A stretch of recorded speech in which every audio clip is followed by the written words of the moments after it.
Voilà, nous sommes de retour sur MNTV et on est toujours avec Monsieur Tchengue Tchengue, le fondateur et promoteur de la société innovante du monde technologique Challenge Futura. Avant l'interruption publicitaire, nous parlions aussi de l'émergence du Congo. Est-ce que ça serait un slogan comme Santé pour tous en l'an 2000 que les Nations Unies avaient déclaré ou ça serait une réalité? Est-ce que le président de la République se trompe ou est-ce qu'on trompe le président de la République, on lui fait croire des choses qui le rendent ridicule? Alors, je vais vous poser, quand on a un sachant devant vous, vous avez le courage de votre pensée. Une fois de plus, le Congo, est-ce qu'elle serait un pays émergent en 2025? Et à la décharge du Congo, qui n'est même pas émergent, ils ne sont pas les seuls, hein. Le Cameroun, la Guinée équatoriale, le Gabon, est devenu maintenant comme un slogan, un terme générique que tout le monde utilise. Alors, qu'est-ce que vous en dites? Ah oui, je vais parler que du Congo, mais je sais que pour les autres pays, c'est à peu près la même chose. Vous savez, pour être émergent, même en 2050 ou en 2080, il faut savoir poser les bases aujourd'hui. Et ce qui se passe aujourd'hui, c'est que nous ne posons pas les bases aujourd'hui, même pour être émergent en 2050. Les bases ne sont pas posées. Mais qui va faire votre émergence? Aujourd'hui, vos équipements, ça vient de l'extérieur. C'est-à-dire qu'aujourd'hui, ce sont des entreprises chinoises qui construisent nos routes. Ce sont des entreprises chinoises qui construisent nos barrages hydroélectriques. Mais si on veut être émergent, il faut que ce soit des entreprises congolaises qui construisent demain, en 2012, nos barrages hydroélectriques. Et s'il n'y a pas de société congolaise, qu'est-ce qu'on fait?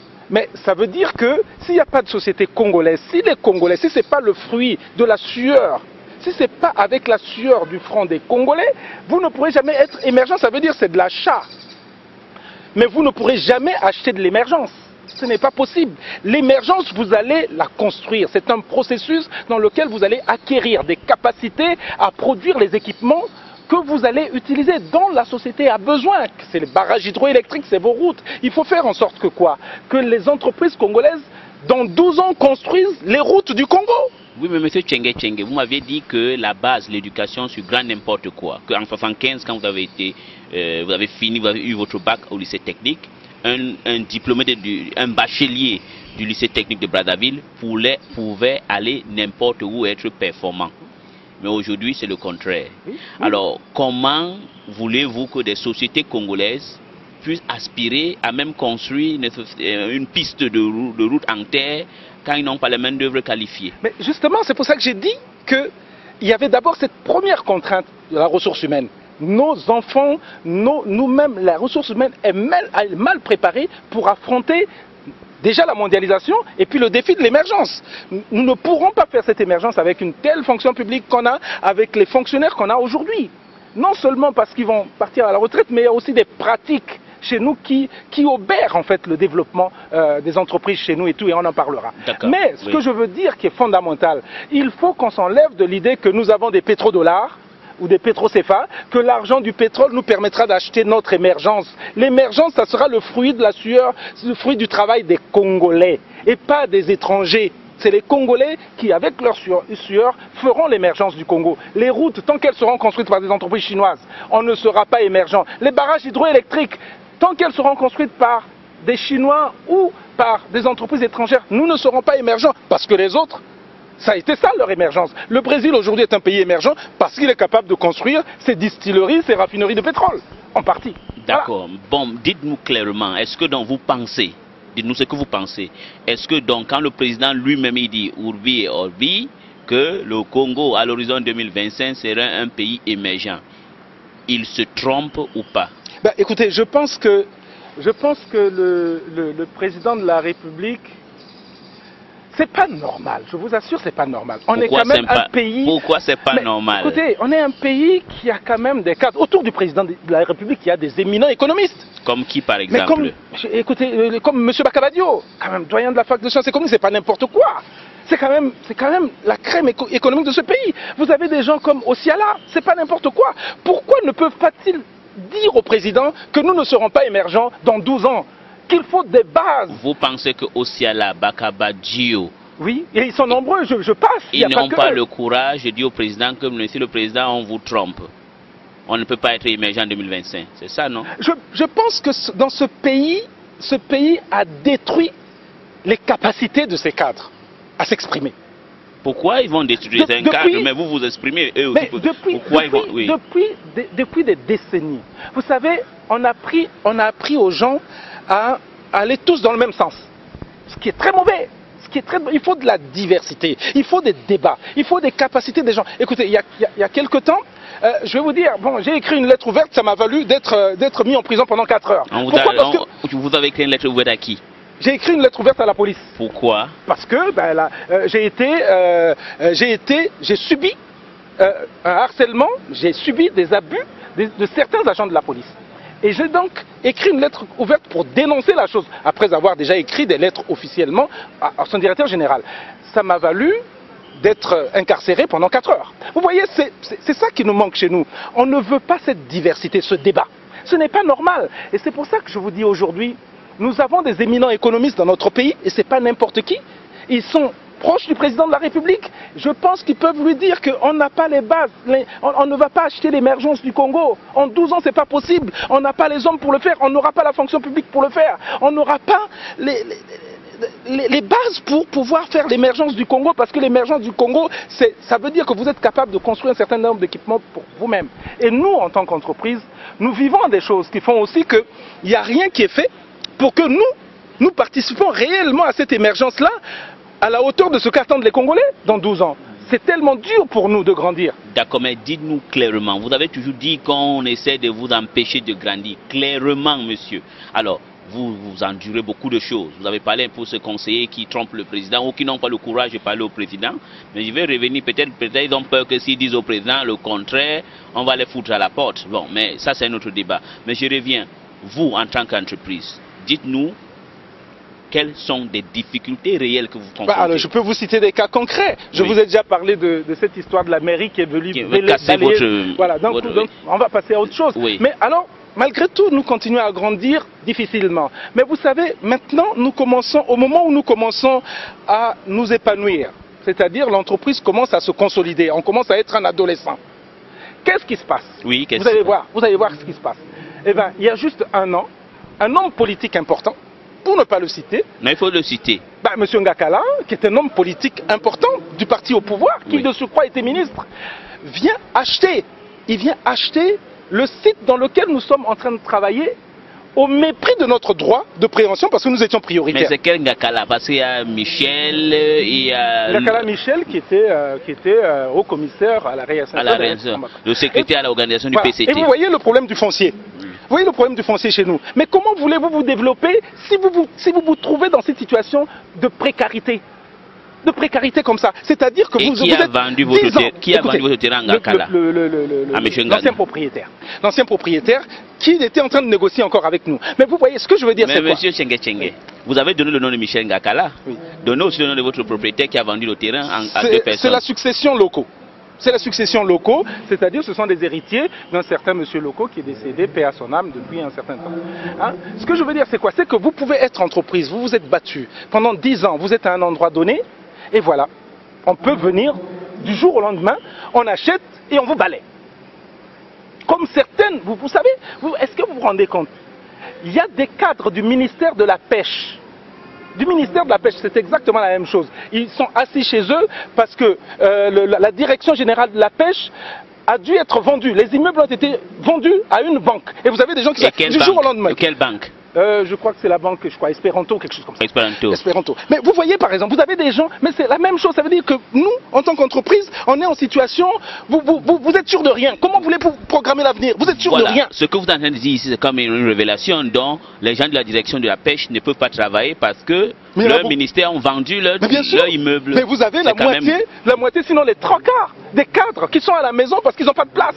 Ils n'ont pas de place pour travailler. Mais comment voulez-vous faire l'émergence comme ça? Ça a été vendu. Mais nous, c'est la même chose. Du jour au lendemain, on peut se retrouver dans la rue et dans qu'est-ce qu'on fait? On ferme. D'accord. Bon, autre problème que est-ce que vous n'aviez pas de problème d'impôt, par exemple? Ah, là, c'est la chose que nous vivons aujourd'hui. C'est une des choses les plus difficiles que nous vivons aujourd'hui. Mais vous voyez, c'est aussi ça, une affaire de mentalité. C'est pas toujours une affaire de système. Vous voyez, je ne sais pas qu'est-ce qui s'est passé avec ce vérificateur hein, des impôts et tout, qui aujourd'hui a fait tout pour nous harceler. Il est venu faire sa vérification fiscale, il constate effectivement qu'il y a quelques problèmes, du type que nous ne sommes pas en mesure de présenter des états financiers de certaines années, ce qui peut arriver, tout à fait normal, bon, on est en infraction, mais de là à aller harceler, c'est-à-dire de là à nous mettre dans une position, pas respecter le Code général des impôts. Vous voyez, de là à nous prendre pour un gibier, ça a été ce qu'il a prononcé, il nous a pris. Vous êtes un gibier, vous êtes attrapé dans le filet et vous voulez nous demander de vous donner la possibilité de vous remédier pour que vous puissiez vous former parce que vous êtes ignorant de... Bon, moi je suis pris pour un gibier et je peux vous dire, il n'y a pas longtemps encore, toujours sur la même affaire, j'arrive à la Direction générale des impôts pour plaider ma cause et vous savez que le fait de ne pas avoir présenté des états financiers, on a considéré ça comme un acte de banditisme. Donc on vous a considéré comme un bandit. En tout cas, on n'a pas dit que j'étais un bandit, on a dit que c'est un acte de banditisme. Voilà. Mais je ne sais pas si c'est très différent, mais si vous voulez, cela montre que quoi? Vous êtes une entreprise émergente. Déjà pas une entreprise classique, un environnement difficile, mais une entreprise innovante. Donc vous avez encore plus de risques que d'autres entreprises. Et vous voyez déjà notre Code général des impôts. Les impôts chez nous ne prévoient rien pour des entreprises innovantes. Ailleurs, vous avez un cadre particulier pour ces entreprises. Pourquoi l'entreprise innovante est-elle importante? L'entreprise innovante est importante parce que les recherches, développement qu'elle pratique aujourd'hui, c'est la garantie des emplois de demain. Vous savez, Challenge Futura aujourd'hui, c'est 19 employés en direct. C'est 19 emplois directs, mais c'est aussi parce que chaque fois que nous fabriquons des équipements, c'est à peu près, par équipement, c'est à peu près 2 ou 3 emplois indirects. Chaque fois que nous fabriquons un équipement. Ça veut dire que sur 2-3 ans, nous avons été à l'origine de la création d'à peu près 400 à 500 emplois. Bien, mais vous vous rendez compte, ces emplois-là, c'est le résultat du travail de recherche-développement d'il y a 10 ans. La recherche-développement, l'innovation, c'est les emplois de demain. L'innovation que vous allez faire aujourd'hui, c'est ça qui va permettre de créer les emplois de demain. Les 19 employés que nous avons aujourd'hui, ils ne sont pas le résultat du travail d'aujourd'hui, ils sont le résultat du travail de recherche-développement d'il y a 10 ans. D'accord. Vous voyez, et donc il faut, quand une entreprise est innovante, il faut prendre des gants. Et vous avez là une administration fiscale, excusez-moi de le dire, vous avez une administration fiscale qui n'est pas adaptée à l'accompagnement du développement de l'entreprise émergente et qui de surcroît est innovante. Vous voyez, pourquoi? Mais parce que tout simplement, par exemple, comme j'ai pris ce cas de ce vérificateur-là... ce vérificateur-là, est-ce que vous avez son nom?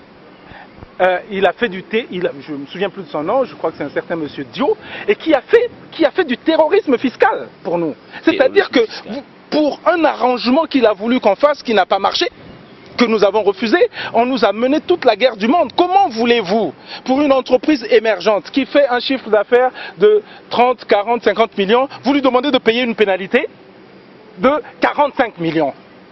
Mais c'est notre mort qu'on veut. C'est une évidence. On veut qu'on meure, tout simplement.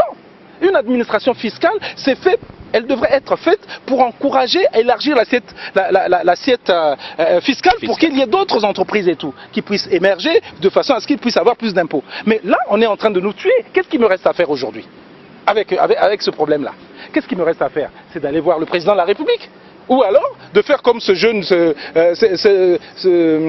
le jeune Tunisien qui s'est immolé parce que justement, on est venu détruire son étalage de légumes. Est-ce que c'est ça que l'on veut? Nous ne pouvons pas tous être directeur général de la SNE, directeur général de la SNPC. Il faut bien qu'il y ait d'autres Congolais qui s'expriment à l'extérieur et qui grandissent, qui participent au développement du Congo. Et moi, je veux participer au développement du Congo. Mais malgré tout ça, on vous raquette, comme vous venez de dire, mais vous avez toujours réussi. J'ai vu dans ce que vous aviez fait. Pas toujours. Vous avez réussi en 2008, je ne me trompe pas, à faire un chiffre d'affaires d'environ 50 millions. 80 millions. 80 millions. Oui. Alors votre secret, malgré toutes les difficultés de travailler, de créer, vous avez réussi à une société comme la vôtre d'avoir un retour sur investissement?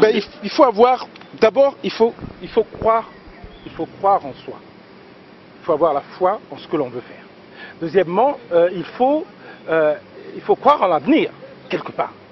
Et moi, je crois que c'est les deux choses c'est-à-dire qu'aujourd'hui, vous savez, j'ai moi le sentiment, je vis la chose comme si j'avais 25 ans, cette expérience. J'ai encore envie de changer les choses dans mon pays. Comme quand j'avais 25 ans, quand je quittais la France pour venir au Congo, cet enthousiasme, cette passion de changer le Congo, de changer les choses dans mon pays en bien. Et aujourd'hui, c'est la même passion qui m'anime. Parce que même à 55 ans, je sens que si biologiquement je suis déjà vieux, je ne sais pas si je pourrais encore continuer à me battre dans 10 ou 15 ans, mais en tout cas, dans ma tête, j'ai encore cette envie, cette passion de faire bouger les choses. Vous avez toujours la passion de faire bouger les choses. Oui, comme si j'avais 25 ans. Comme si vous avez 25 ans. Mais dans tout ça, Challenge Futura a quand même gagné 2 prix. Oui. 3 prix, si je ne me trompe pas, 2 en or à Genève. Dites-nous, parce que les téléspectateurs voudraient savoir, parce qu'on sent vraiment que l'économie, l'environnement essaie de vous asphyxier, mais malgré tout, vous êtes comme un phénix. Comment vous aviez fait pour être primé à Genève, je crois en 2007 et en 2008? Vous avez eu des primes de... Bon, d'abord, il faut dire que j'ai d'abord été primé au Congo. J'ai eu le prix du président de la République en 2007, la même année, quoi, disons et tout. J'ai eu le prix du président de la République au Salon national des inventions et des produits nouveaux de Brazzaville, du salon de notre salon national. J'avais déjà eu ce prix. La même année, j'ai été présenté par l'OAPI, sélectionné parmi tous les pays de l'OAPI pour aller présenter ma nouvelle invention à Genève, au Salon international des inventions de Genève. Et là, je peux vous dire qu'on est fiers, j'ai été très fier, parce que je représentais le Congo, et si vous voulez, un Congolais, parce qu'un Congolais a été médaillé d'or, et l'entreprise Challenge Futura a été également médaillée d'or, une entreprise congolaise.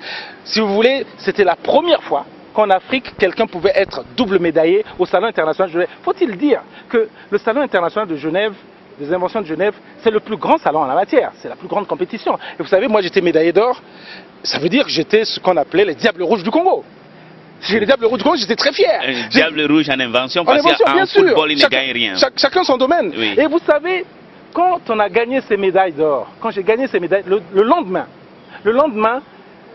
on a vu des Bosniaques, des Japonais qui venaient voir le stand du Congo, de cette invention-là, voir quel est ce Congolais-là qui est venu leur damer le pion, sorti de sa forêt. Ils étaient tout curieux de savoir où était le Congo. Certains qui situaient le Congo aux îles Fidji, d'autres en Amérique latine. Et bon, on comprend l'ignorance des gens. Ouais. Mais en tout cas, j'étais très fier, d'être fier d'avoir ramené cette médaille que j'ai pas eu l'occasion de présenter parce qu'il était prévu que je le présente au président de la République. C'était pas prévu. Peut-être c'était une occasion quand le président de la République vous suivra dans cette émission, il aura l'occasion de peut-être vous recevoir et vous allez l'exprimer et l'expliquer, le présenter le prix. Mais je voudrais vous poser une autre question qui me taraude là dans la tête et que je me dis, bon, ça serait un peu pas bon qu'on finisse cette émission sans qu'on ne vous pose cette question.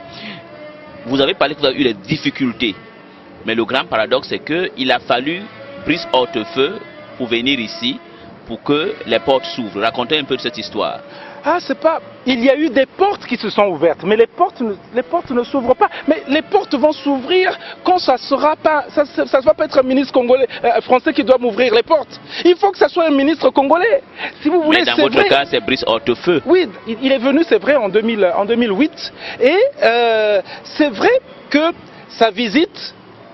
Et c'est ça qui est important. Quand un ministre passe visiter une entreprise à un endroit, il faut qu'il laisse des traces. C'est ce qu'il a fait. Il n'a fait que me prendre par les bras, par lui-même, par les instructions qu'il a données, et il a ouvert les portes de certaines banques, la BDAC, la BCI, la BICI, ainsi de suite et tout. Et ça, c'est important. Si vous voulez, mais je pense que c'est pas à eux, c'est pas à un ministre français de le faire. C'est au ministre congolais de me prendre par la main, comme les Français le font pour leurs entreprises. Ils amènent leurs entreprises au Japon, ainsi de suite. C'est au ministre congolais de le faire. Il faut qu'il le fasse pour moi. Pourquoi? Mais moi, je suis aujourd'hui de plus en plus vieux. C'est pour que les jeunes demain croient que c'est possible. Si je fais des efforts, ça sera possible. Il faut que les ministres congolais le fassent pour moi aujourd'hui. Ils ont le devoir de faire que je réussisse. Ils ont le devoir de faire que l'entreprise se développe. Pour que des jeunes demain puissent croire que c'est possible. Aujourd'hui, beaucoup ne croient pas. On croit tous, tout le monde croit que c'est impossible aujourd'hui. Il faut tous faire la même chose, rentrer dans tel parti politique, aller faire tel meeting, ou bien encore... vous comprenez, tout le monde croit qu'il n'y a qu'une seule voie. Tout s'achète. Tout s'achète, les diplômes, les places à la fonction publique, à l'armée, tout s'achète. Voilà ce que croient les Congolais. Les Congolais ne croient plus en leur capacité. Les jeunes Congolais ne croient plus en leur capacité. Ils pensent que le Congo est un pays des cas. C'est ce qui est dit. C'est mauvais ça. Il faut redonner la confiance aux Congolais. Et le travail le plus important. Et je plains, je voudrais dire à notre chef de l'État que c'est plus facile d'aller construire une route. C'est plus facile d'aller construire un barrage hydroélectrique. Mais la chose la plus importante pour l'émergence du Congo demain que l'on doit faire, c'est un travail sur la mentalité des Congolais. Regardez ce problème du vérificateur, mais ce n'est pas le seul. Allez-y au CHU de Brazzaville, vous allez voir un problème de mentalité. C'est le problème de... si vous voulez, nous vivons de cueillette. Nous continuons à vivre de cueillette. D'accord. Vous rendez compte? Je vous comprends, vous êtes passionné dans ce que vous êtes en train de dire, mais je voudrais vous poser une question parce que j'avais constaté que, j'ai vu tout ce que Challenge Futura fait, vous êtes aussi innovant. D'où est venue cette idée pour faire que ce n'est pas uniquement que l'expertise doit venir du Nord, il faut aussi du Sud. Chez vous, vous êtes un laboratoire de cette expérience, n'est-ce pas? Je ne comprends pas bien ce que vous voulez dire. Je veux pas la dire, à Challenge Futura, vous faites des échanges. Et le plus souvent, il y a des experts ou il y a des étudiants qui viennent de la France pour venir chez vous. Ça se passe comment?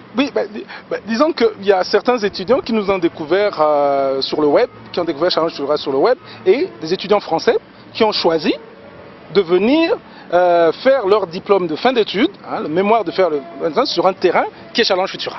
Ça veut dire que bon, on commence déjà à être connus, quoi, disons, et nous on en est fiers. C'est-à-dire que nous contribuons à la formation de jeunes Européens qui, de par leur stage ici, contribuent au développement de Challenge Futura. Nous l'avons fait également pour des jeunes Burkinabés qui sont venus, Burkinabés et Camerounais. Ils sont venus en tant que chercheurs stagiaires à Challenge Futura. Nous contribuons à leur formation et ils contribuent au développement de Challenge Futura et partant au développement du Congo.